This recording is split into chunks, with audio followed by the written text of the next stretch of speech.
Bismillahirrahmanirrahim. Innal hamdalillah nahmaduhu wa nasta'inuhu wa nastaghfiruh wa na'udzu billahi min shururi anfusina wa min sayyiati a'malina. Man yahdihillahu fala mudilla lahu wa man yudlil fala hadiya lahu. Asyhadu an la ilaha illallah wa asyhadu anna Muhammadan 'abduhu wa rasuluhu la nabiyya ba'dah. Allahumma salli wa sallim wa barik ala Muhammad wa ala alihi wa ashabihi ajma'in. Amma ba'd. Faqala Allah Ta'ala fi kitabihil karim, a'udzu billahi minasy syaithanir rajim. Bismillahirrahmanirrahim. Ya ayyuhalladzina amanu ittaqullaha haqqa tuqatih wa la tamutunna illa wa antum muslimun. Shadaqallahul adzim. Jamaah salat Jumat yang dimuliakan oleh Allah. Allah Subhanahu wa ta'ala menurunkan Al-Quran yang kemudian ayat yang pertama kali turun, ayat yang pertama kali diwahyukan oleh Allah Subhanahu wa ta'ala kepada Nabi Muhammad sallallahu alaihi wasallam, yakni 5 ayat yang sangat sederhana. Bahkan 5 ayat itu tumpuannya pada satu kata, yakni Iqra. Iqra bismi rabbikal ladzi khalaq. Bacalah dengan nama Tuhanmu yang telah menciptakan engkau. Iqra ini kemudian dibedah oleh Syekh Yusuf Qaradawi menjadi 2 makna. Makna yang pertama yakni Iqra bimakna qara'ah. Iqra bimakna qara'ah ini kemudian bisa kita maknai, bisa kita artikan Iqra dengan makna membaca. Dengan membaca Al-Quran, dengan deres kemudian dibaca rutin sampai khatam, ini sudah termasuk kategori Iqra bimakna qara'ah. Makna yang kedua ini yang kemudian jarang kita sentuh. Makna yang kedua oleh Syekh Yusuf Qaradawi yakni Iqra bimakna qiraatil haya. Apa itu maksudnya qiraatil haya? Membaca kehidupan, yang artinya kemudian menerapkan Al-Quran dalam setiap sendi-sendi kehidupan kita sehari-hari. Itu yang sulit. Jamaah salat Jumat yang dimuliakan oleh Allah, bahkan kemudian jargon yang sangat terkenal kali yang dipopulerkan oleh Sunan Kalijaga, maca Quran diangen-angen sak maknane, itu kemudian kita belum mampu menerapkan. Padahal Allah sudah memberikan tips dan triknya. Dalam surah Al-Qiyamah ayat 17, 18 dan 19 Allah berfirman, la tukharrik bihi lisanaka lita'jala bih. Jangan engkau gerakkan, jangan engkau goyangkan, kata Allah. La tukharrik lisanaka, lisanmu, lita'jala bihi, untuk tergesa-gesa, bihi kepada siapa? Kepada Al-Quran. Jadi nonsens kemudian kalau kita membaca Al-Quran semalam khatam kemudian langsung faham. Itu tidak mungkin. Nabi Muhammad sallallahu alaihi wasallam saja kemudian menerima Al-Quran kurang lebih dalam waktu 23 tahun, kurang lebih. Jadi tidak mungkin kalau kemudian pangapunten sangat jamaah salat Jumat yang dimuliakan oleh Allah, untuk paham Al-Quran pergi ke Gunung Lawu bertapa pulang jadi kiai, itu nonsens. Maka kemudian untuk mengawali membaca Al-Quran agar tahu maknanya, itu la tuharrik bihi lisanak.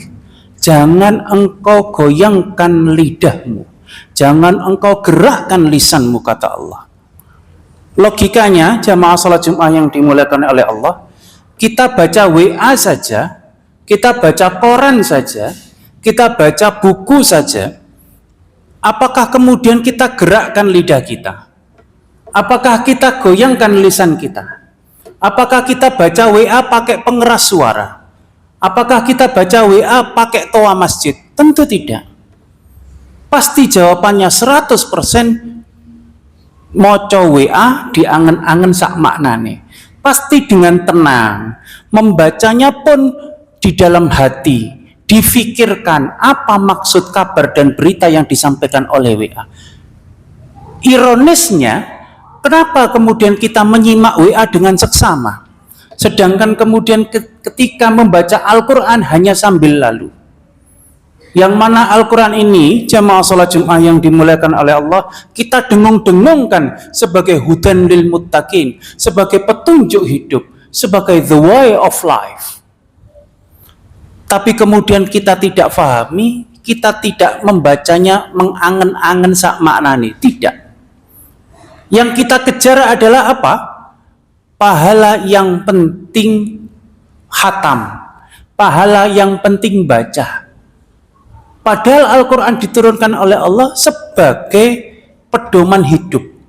Jadi Al-Quran itu, jamaah salat Jumat yang dimuliakan oleh Allah, ibarat mobil, manual booknya itu Al-Quran. Bagaimana kemudian cara kita menggunakan tangan? Maka kemudian panduannya Al-Quran, caranya menggunakan tangan agar baik dan benar seperti anjuran Allah, harus dengan apa? Rasulullah SAW kemudian memaknainya, al-yadul ulya khairum min yadus suflah. Tangan di atas lebih baik daripada tangan di bawah. Maka Al-Quran menawarkan konsep zakat, konsep sedekah, konsep infak, konsep hibah, konsep wakaf dan seterusnya di dalam Al-Quran. Yang mana Allah juga memberikan balasan berupa apa? Ambatat sab'a sanabila fi kulli sumbulatin mi'atu habbah. Orang yang zakat, sedekah dan infak itu ibarat menumbuhkan 7 batang pohon dan masing-masing batangnya berbuah 100. Dapat kita bayangkan, jamaah salat Jumat yang dimuliakan oleh Allah, kita zakat sekali dibalas oleh Allah 700 kali lipat. Itu mampu kita ketahui, mampu kita maknai kalau kita ikra, kalau kita membaca. Maka orang-orang yang mampu ikra ini adalah dalam Ihya Ulumuddin, kata Imam Al-Ghazali, beliau mengklasifikasikan keimanan itu menjadi paling tidak ada 4 kelas keimanan. Yang pertama adalah Muslim. Muslim ini hanya sebatas legalitas. Bahkan menjadi seorang Muslim cukup tahu passwordnya. Apa? 2 kalimat syahadat. Jadi jangan berbangga dulu, jangan berbangga diri kalau level keimanan kita hanya sebatas Muslim. Level yang kedua adalah mukmin. Jenengan kemudian dapat menandai pada setiap ayat-ayat Al-Quran yang diawali dengan kalimat ya ayyuhalladzina amanu, itu pasti dapat saya katakan 99% itu kemudian berhubungan dengan perintah dan larangan. Coba kita koreksi, ya ayyuhalladzina amanu ittaqullaha haqqa tuqatih, itu perintah bertakwa. Ya ayyuhalladzina amanu idza qumtum ila sholati faghsilu wujuhakum wa aydiyakum ilal marafiq, itu perintah untuk thaharah. Kemudian ya ayyuhalladzina amanu idza nudiya lis-sholati min yaumil jumu'ati fas'au ila dzikrillah, itu perintah untuk sholat Jumat. Ya ayyuhalladzina amanu kutiba alaikumusiyam kama kutiba alal ladzina min qablikum la'allakum tattaqun, itu juga perintah bagi umat mukmin untuk berpuasa. Allah menggunakan diksi alladzina amanu, yaitu orang-orang yang beriman, mukminun. Orang-orang mukmin ini adalah orang yang mampu melaksanakan aturan dan menjauhi larangan Allah sekalipun belum sempurna. Ini mukmin. Level yang ketiga yaitu muhsin, berasal dari kata ahsana yuhsinu ihsanan. Yang dimaksud muhsin ini adalah orang-orang yang selalu upgrade keimanan. Bahasanya Rasul, orang-orang yang muhsin itu hari ini itu lebih baik daripada hari yang kemarin. Besok itu lebih baik daripada hari ini. Itu orang muhsin. Biasanya kita mampu mengkoreksi orang-orang yang muhsin ini biasanya adalah ketika Ramadan. Masya Allah, ketika Ramadan itu level atau kurva ibadah kita itu naik drastis. Yang mungkin tidak pernah puasa setiap hari puasa. Yang tidak pernah sholat tahajud setiap hari ikut taraweh. Yang jarang-jarang baca Quran, bahkan mampu menghatamkan Quran dalam 1 bulan Ramadan. Masya Allah, luar biasa. Orang-orang yang muhsin ini kemudian jamaah salat Jumat yang dimuliakan oleh Allah, yakni orang-orang yang mampu menjaga kenaikan level keimanan tadi itu. Bukan berarti ketika Ramadan kurva ibadah kita naik drastis, seret. Kemudian pasca Ramadan turun drastis. Maka kemudian di orang Jawa ini kita mengganti kalimat Idul Fitri menjadi Lebaran. Makanya kemudian lebar sak sembarangan nih. Ini problem. Orang-orang muhsin ini orang yang selalu mengupgrade diri, orang-orang yang selalu mengoptimalkan potensi diri. Ini orang muhsin. Menginjak pada level yang paling akhir yaitu orang-orang yang mukhlis.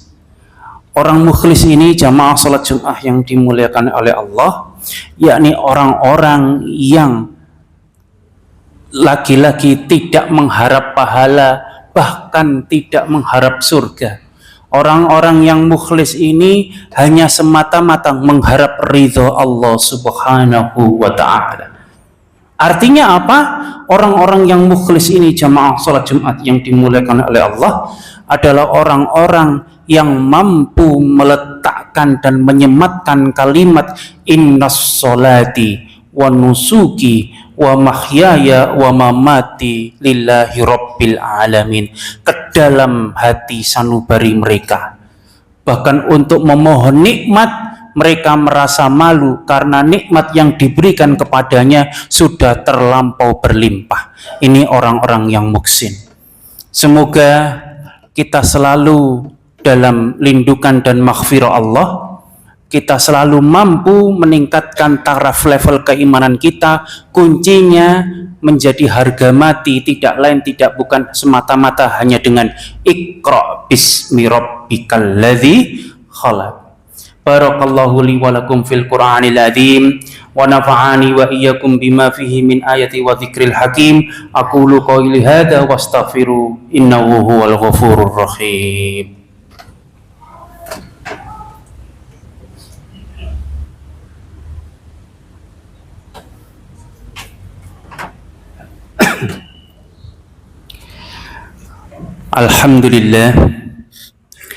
Alhamdulillahi fardhis samad lam yalid wa lam yulad wa lam yakul lahu kufuwan ahad. Alhamdulillah bi ni'matil iman wal islam walhamdulillahilladzi arsala rasulahu bil huda wa dinil haqq liyudhhirahu 'ala ad-dini kulli wa kafa billahi syahida la nabiyya ba'da. Jamaah salat Jumat yang dimuliakan oleh Allah, setelah kemudian kita tahu dan faham bahwa kunci meningkatkan level keimanan tidak lain tidak bukan hanya Iqra. Kemudian paling tidak ada 4 level keimanan dalam diri seorang muslim, yaitu muslim, mukmin, muhsin, dan mukhlis. Tapi terlepas daripada itu semua, jamaah salat Jumat yang dimuliakan oleh Allah, kita harus selalu ingat bahwa titik akhir atau tujuan utama hidup kita di dunia ini, Allah berfirman, wa ma khalaqtul jinna wal insa illa liya'budun. Tidak aku ciptakan jin dan manusia illa liya'budun, semata-mata hanya untuk beribadah kepadaku. Perlu kita ketahui jamaah salat Jumat yang dimuliakan oleh Allah, bahwa ibadah ini tidak hanya sebatas ibadah mahdhah. Ibadah mahdhah ini adalah ibadah yang harus sesuai contoh. Misal salat, zakat, haji, puasa, ini adalah bagian-bagian dari ibadah mahdhah. Ibadah yang harus sesuai contoh. Tapi juga Allah menyediakan potensi ibadah yang lain, yaitu ibadah ghairu mahdhah. Ibadah yang tidak harus sesuai contoh. Apa ibadah yang tidak harus sesuai contoh? Ibadah yang tidak harus sesuai contoh diantaranya adalah mencari nafkah. Mencari nafkah untuk anak istri kita itu adalah sebuah bentuk ibadah. Mencari sesuap nasi dan biaya untuk anak istri kita itu adalah bentuk ibadah. Kalau memang itu kita niatkan sebagai ibadah. Maka kemudian Allah menyediakan 2 surga. Dalam surah Ar-Rahman, Allah kemudian menyatakan dalam tafsir Ibnu Katsir, 2 surga ini yang satu adalah surganya orang-orang yang muqarrabin. Kaum muqarrabin mungkin kita tidak mampu mencapai ke sana. Karena kaum muqarrabin ini adalah orang dalam, levelnya Nabi dan Rasul serta waliullah. Ini orang muqarrabin. Yang mampu kita kejar adalah surganya Allah yang diperuntukkan bagi orang-orang ashabul yamin.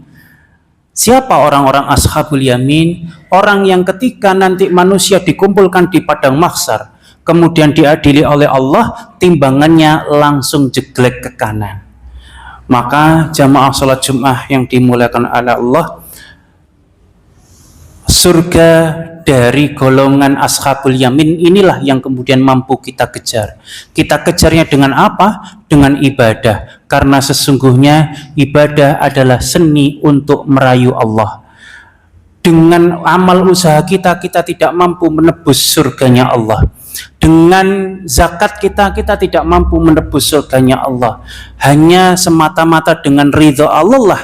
Kalau Allah ridho, kita dimasukkan kepada surganya. Bagaimana caranya? Untuk meningkatkan level ibadah dan keimanan kita. Allahumma amin. Allahumma ghafir lil muslimina wal muslimat wal mu'minina wal mu'minat al ahya'i minhum wal amwat innaka sami'un qaribul mujibud da'awat. Rabbana la tu'akhidna in nasina aw akhtana. Rabbana wa la tahmil 'alaina isran kama hamaltahu 'alal ladzina min qablina. Rabbana wa la tuhammilna ma la taqata lana bih. Wa'fu anna waghfir lana warhamna anta maulana fansurna 'alal qaumil kafirin. Rabbana atina fid dunya hasanah wa fil akhirati hasanatan wa qina adzabannar. Walhamdulillahi rabbil alamin. Aqimis salat.